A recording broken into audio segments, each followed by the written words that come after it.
Career बनाना, reporter, writer या फिर editor बनना, तो आज ही संपर्क करें आज है रमझाझर में। नमस्कार, आप देख रहे हैं आरजे रमझाझर और मैं हूं रीना चतुर्वेदी। विगत 25 दिनों से डीजल एवं पेट्रोल की कीमत में बेतहाशा वृद्धि के विरोध में बरमकेला के बस स्टैंड में ब्लॉक कांग्रेस के तत्वाधान में धरना प्रदर्शन किया गया।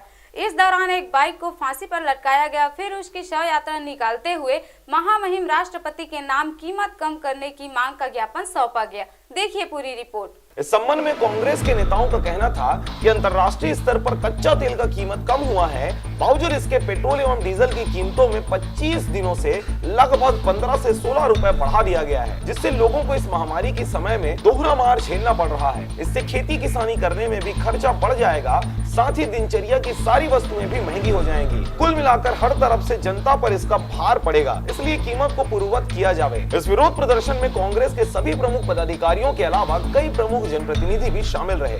इस तरह से तेल के इस राजनीतिक खेल में कांग्रेस द्वारा लगातार मूल्य वृद्धि का विरोध पूरे प्रदेश में जारी है। पेट्रोल डीजल की मूल्य वृद्धि, गैस में मूल्य वृद्धि को लेकर जो हमारे देश की जनता के साथ मोदी सरकार का छलावा है और उन्हें बहुत ज्यादा गर्त में ढकेलने की जो ये नीति है, इस नीति का हम लोगों ने विरोध प्रदर्शन किया। राज्यपाल के नाम ज्ञापन सौंपा है और मैं राष्ट्रपति के नाम से ज्ञापन सौंपा है और मैं मोदी सरकार के लिए चंद शब्द अवश्य कहना चाहूँगा, जो बार बार हमारे छत्तीसगढ़ के कांग्रेस सरकार को, भूपेश बघेल की सरकार को टारगेट करती है और कई चीज़ों से, लाभान्वित योजनाओं से उन्हें वंचित कर रही है, कि उनसे जाकर कह दो है दोस्तों, जो हम पर उंगलियां उठाते हैं, अपना किरदार देख ले पहले, आईना हमें क्या दिखाता। रायगढ़ से मोहन नायक की रिपोर्ट, आरजे रमझाझर।